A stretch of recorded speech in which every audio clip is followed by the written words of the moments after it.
ఒక్కొక్కసారి blood pressure ఒకసారి ఎక్కువ ఉంటుంది, ఒక్కోసారి తక్కువ ఉంటుంది. దీన్ని ఎట్లాగ మనము డాక్యుమెంట్ చేయగలము? దీన్ని లెబైల్ హైపర్‌టెన్షన్ అంటాం. అంటే డాక్టర్ దగ్గరికి వెళ్ళినప్పుడేమో లేదు, నీకు లేదంటారు. ఇంటికెళ్ళి చూసుకుంటే చాలా ఎక్కువ ఉంటది. రివర్స్ కావచ్చు. ఇదే దీన్ని లెబైల్ హైపర్‌టెన్షన్ అంటాం. ఈ లెబైల్ హైపర్‌టెన్షన్ ఇవి రికగ్నైజ్ చేయడానికి దేర్ ఈస్ ఎ సిస్టమ్. దీన్ని అంబులేటరీ బ్లడ్ ప్రెషర్ అంటారు.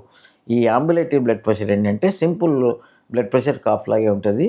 అది చేతికి మనం తగిలించి ఇంటికి పంపించేసి 24 అవర్స్ ఆర్ 48 అవర్స్ మనం రికార్డ్ చేస్తామన్నమాట. ఆ రికార్డ్ చేసిందంతా కూడా యాప్ ద్వారా ఎవరైతే ట్రీటింగ్ డాక్టర్ ఉన్నారో వాళ్ళకి, ఆ టెక్నీషియన్ కానీ, మనకి కానీ ఆ రీడింగ్స్ వస్తాయి. Every 15 minutes day time, every half an hour during night time ఇది రికార్డ్ చేస్తుంది.